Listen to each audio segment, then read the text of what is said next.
19h tapante, c'est l'heure de vous informer sur la première et dans l'actualité. Ce soir, Corsair, c'est fini. Pour les Mahorais, la compagnie aérienne a décidé d'arrêter définitivement sa desserte vers Mayotte et Madagascar. Un coup dur pour la population qui espère toujours plus de concurrence et surtout des billets moins chers. La mosquée de Tingoni va bientôt faire peau neuve, des travaux de plusieurs millions d'euros qui vont permettre à la plus vieille mosquée de France d'accueillir encore plus de fidèles et surtout des touristes. Enfin, nous parlerons de ce concours de Miss Handicap. L'idée peut en faire bondir certains, mais l'association ADAPI a voulu promouvoir la beauté de ces personnes souvent écartées de la société. Voilà pour les titres. Bonsoir à tous et bienvenue dans ce journal fabriqué dans des conditions un peu particulières en raison d'une coupure d'électricité générale qui touche toute l'île. Une coupure qui s'est peu à peu étendue à l'ensemble de l'île, indique EDM qui prépare actuellement un communiqué de presse. C'est en Petite Terre la Petite Terre qui a été la première touchée parce qu'il s'est transformé en blackout vers 17h57. Les réseaux téléphoniques sont également perturbés. Nous reviendrons bien évidemment sur cet événement demain dans nos éditions. Dans le reste de l'actualité, Corsair dit adieu à Mayotte. La nouvelle est tombée comme un coup près hier soir. La compagnie aérienne n'a pas réussi à obtenir les autorisations de vol entre La Réunion et Madagascar, un circuit régional qui lui permettait de rentabiliser ses vols vers Mayotte, dont la piste est beaucoup trop courte pour de gros appareils. C'est un nouveau coup dur pour les Mahorais. Écoutez le point avec Yasmine Jaffar. Corsair quitte définitivement le ciel mahorais après 30 ans. La compagnie n'a plus les autorisations de se poser sur le sol malgache. De ce fait, venir à Mayotte ne serait pas rentable pour la compagnie. Une annonce choc et brutale avec un lot de conséquences, à commencer par les 6 personnes qui se retrouvent au chômage. Les Mahorais, eux, ils vont payer le prix fort. Et moi, je suis contre ce genre de politique. C'est toute l'économie de l'île qui va en pâtir. Parce qu'on ne peut pas concevoir un développement harmonieux d'un département comme Mayotte sans désenclaver l'île. Avec le départ de Corsair, le nombre de compagnies aériennes reliant Mayotte-Paris se réduit à 3, Air Madagascar, Kenya Airways et Air Austral. Ces 3 compagnies qui se sont alliées récemment pour développer les dessertes du continent africain vers l'océan Indien. Une nouvelle stratégie initiée par Air Austral, accusée de vouloir régner en maître dans le bassin. Les compagnies aériennes telles que Corsair et bien d'autres qui veulent venir à Mayotte ne pourront pas venir. Et de surcroît, il faut le dire, c'est qu'on favorise le monopole d'une compagnie régionale réunionnaise. C'est de la responsabilité de l'État de favoriser la continuité territoriale. Connue pour son danger et considérée comme un frein majeur du développement économique de l'île, la piste trop courte de l'aéroport de Pamandzi ne peut pas accueillir les Boeing 747 de Corsair affectés à la zone océan Indien. Que l'État puisse investir une bonne fois pour toutes ici à Mayotte. Les moyens sont là, les fonds structurels, ils sont là, mais encore faudrait-il qu'il y ait une bonne volonté politique de faire aboutir une bonne fois pour toutes le projet de la piste longue pour l'aéroport de Mayotte. Une compagnie en moins dans le 101e département lorsque les Mahorais souhaitent plus de concurrents pour bénéficier de tarifs plus compétitifs. Corsair ne viendra plus, mais affirme déjà son ambition de renforcer sa présence sur le marché réunionnais. Parlons maintenant de cette nouvelle qui vient de tomber. Les cours reprennent au lycée agricole de Coconi dès ce lundi. Après 3 semaines de blocage, le droit de retrait du personnel a été levé aujourd'hui même suite à un accord conclu avec leur autorité de tutelle. Toutes les demandes du personnel en matière de sécurisation du site ont été accordées. Les travaux débuteront dans les prochains jours. Bonne nouvelle pour les défenseurs du patrimoine mahorais. La mosquée de Tingoni, la plus ancienne de France, parmi celles qui sont encore en activité, va bientôt bénéficier des travaux de rénovation. Le tout pour un coût de plusieurs millions d'euros. Ils seront financés à 100% par l'État. Regardez ce reportage de Gervais Nitieux et Géraldine Huy. La salle est exiguë, mais le lieu historique. C'est ici que bat le cœur de l'islam de Mayotte. Il y a 8 siècles, ces 4 murs sortaient de terre pour accueillir des musulmans venus prier. Le mihrab, lui, date de 1538. Si on entre dans cette mosquée, on pense des gens qui sont passés par, qui faisaient la prière ici, qui ont enseigné l'islam à Mayotte. Et on passe l'histoire de l'islam à Mayotte. Alors ça augmente la foi. Plusieurs tombes sont contiguës à la salle de prière. C'est des membres de la famille d'Ahmed Fakir, alias Mounié Mela, connu pour avoir développé l'enseignement de l'islam à Tingoni. Le sultan Issa, l'auteur de l'agrandissement de la mosquée au XVIe siècle, est lui aussi enterré ici. Le sultan Issa, c'est un arabe musulman, sûrement, qui est arrivé ici à Mayotte vers le milieu du XVIe siècle. Le sultan Issa, qui a vu qu'il y avait déjà une mosquée, a agrandi cette mosquée et puis lui a offert un mihrab pour que la mosquée devienne une mosquée royale. La mosquée de Tingoni est la mosquée la plus ancienne en activité de France. Elle a été classée monument historique il y a 3 ans. Les travaux de restauration de ce site vont être engagés très prochainement. Il y a 3 phases. On a la rénovation de la toiture de la nouvelle mosquée. On a des travaux pour les études pour la restauration de l'ancienne mosquée. Et puis il y a la rénovation du minaret. Donc l'enveloppe, le coût de l'enveloppe, c'est 2 290 000. 100% État. Pour l'instant, on est en phase de démarrage. Donc le maître d'œuvre est notifié et donc nous allons commencer prochainement à travailler avec lui.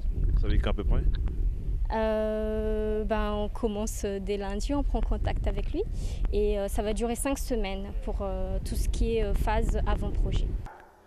Avec sa mosquée, Tingoni se considère comme le berceau de l'islam sunnite à Mayotte. Un islam de plus en plus menacé par l'extrémisme. Le cadi de la commune met en garde contre le discours de la haine. On ne nous a jamais dit de taper quelqu'un ou de tuer quelqu'un, ça c'est pas un bon musulman. Et là, nous on est là pour apaiser ça, on ne veut pas de problèmes, on ne veut pas de conflits. Contrairement à quelques lieux de culte à Mayotte, la mosquée de Tingoni n'est pour leur part l'objet de convoitise de la part des musulmans radicaux. Les habitants de cette commune du centre-ouest de l'île espèrent qu'elle demeurera un havre de paix, même après les travaux de réhabilitation. Faisons maintenant un point sur la présidentielle à Madagascar, une élection qui s'est déroulée sans anomalie majeure selon les observateurs de l'Union européenne. En dépit des protestations de certains candidats malheureux, les observateurs n'ont constaté que des irrégularités marginales. Misbahoudine Bakar et Farah Hosseini sont sur place et suivent pour vous le déroulement de ces présidentielles. Bonsoir Misbahoudine. Alors, 2 jours après les votes, qu'est-ce qu'on peut dire de plus sur la situation ?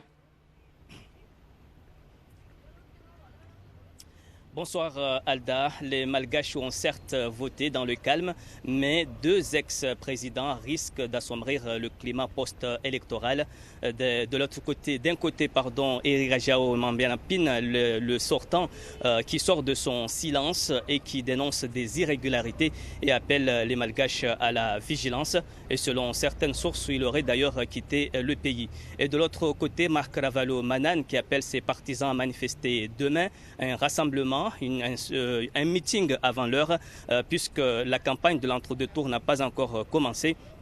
Il s'agit d'une manifestation non autorisée et d'ailleurs la préfecture de police d'Antananarivo réquisitionnera les forces de l'ordre. Et en conférence de presse ce matin, les observateurs internationaux appellent ces 2 présidents à la raison et au respect des procédures. On écoute l'un de leurs représentants, il est au micro de Farah Hosseini. Électoral, ce sont des conquêtes permanentes. On n'a jamais tout réglé en avance et dépendant un petit peu également non seulement de l'état de la législation, mais des conditions économiques et sociales et politiques dans un pays donné, dépendant des progrès de la technologie, des moyens à mobiliser, il y a toujours des améliorations. En l'occurrence, aucune mission d'observation n'a relevé des irrégularités. Les candidats, évidemment, ont tout loisir d'en relever, de se plaindre et de les soumettre à la haute cour constitutionnelle. Mais ce qui a été relevé par les observateurs, ce sont des imperfections ici et là, des faiblesses dans tel ou tel aspect. Tous les bureaux étaient supposés ouvrir à 6 heures du matin. avec un personnel électoral au grand complet. Il se trouve qu'il peut y avoir des difficultés de transport qui font qu'un bureau n'ouvre effectivement que 15, 20, 30 minutes après. Merci Miss Baoudine Bakar et Farah Hosseini qui, je le rappelle, sont actuellement dans la capitale malgache.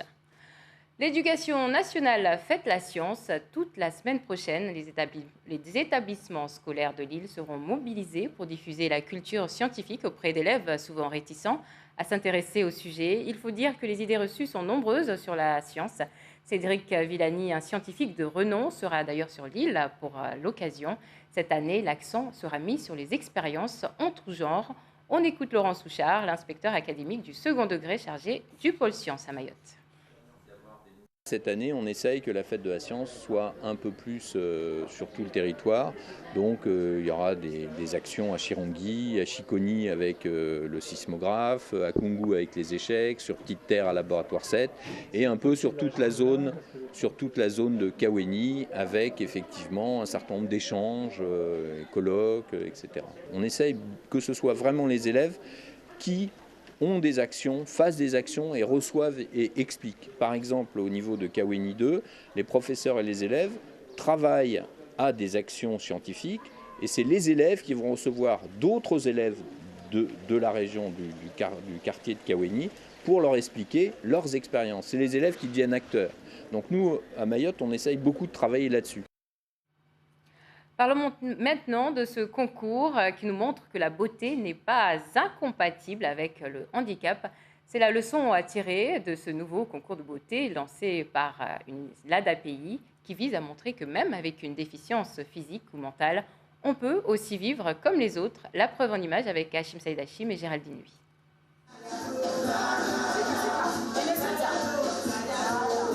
Elles sont 12 jeunes personnes, handicapées mais femmes avant tout. Elles ont fait le choix de se présenter au concours Miss Handicap. Une mise en train, donc vraiment faire en sorte à ce qu'elles puissent s'exprimer, entre guillemets, et donner le ton pour la suite, pour qu'elles se sentent à l'aise déjà, et voilà, qu'elles sachent, qu'elles prévoient que dans la chorégraphie, il y aura plein de gestes et qu'elles devront s'adapter. Elles sont femmes au foyer et cette participation au concours de Miss Handicap est comme un défi. Je participe à ce genre d'événement pour être avec des amis et rompre avec l'isolement. C'est la première fois que ce concours est organisé à Mayotte. À l'époque, que l'handicap c'était un tabou, mais maintenant ce n'est plus un tabou. Il faut que tout le monde sorte, il faut que tout le monde joue, il faut que tout le monde danse et on fait le quotidien comme tous les autres. C'est pourquoi on a organisé cette Miss. La personne qui aura lieu là, qui sera Miss Handicap Mayotte, va participer au Miss concours au niveau national. Parce que là, on a invité aussi Miss France pour venir à Mayotte. Du coup, elle sera là aussi par rapport à cette action. Miss France Handicap. Oh oui, Miss France Handicap. 3 jours de répétition intensive sont programmés les 21, 22 et 23 novembre prochains.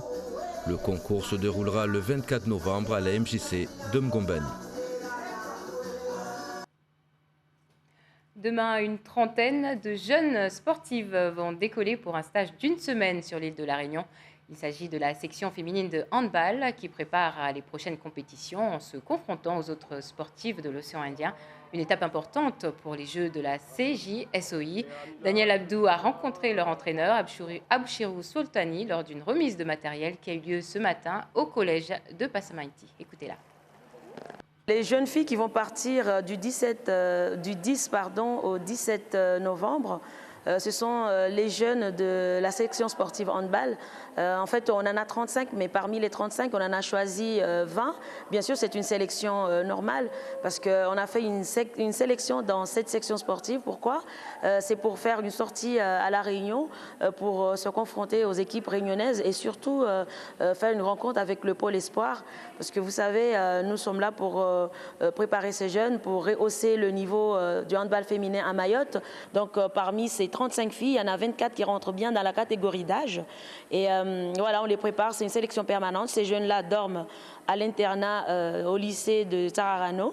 Elles se connaissent déjà.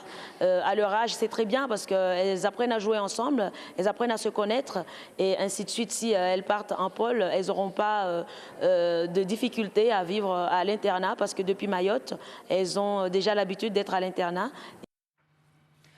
Voilà, c'est la fin de cette édition qui a été réalisée, vous le voyez, dans des conditions assez particulières en raison d'une coupure générale qui touche toute l'île. C'est la Petite Terre qui a été la première à être touchée et parce qu'il s'est transformé par un blackout vers 17h57. Les réseaux téléphoniques sont également touchés. Le principal titre du jour, c'est le départ définitif de la compagnie Corsair de Mayotte. Les liaisons vers notre île et Madagascar ne seront plus assurées. La compagnie aérienne n'a pas réussi à obtenir les autorisations de vol entre La Réunion et Madagascar. Voilà, merci de nous avoir suivis. Dans un instant, votre édition en mahorais, votre prochain rendez-vous avec l'actualité, ce sera demain à 19h. Merci à tous et bon week-end.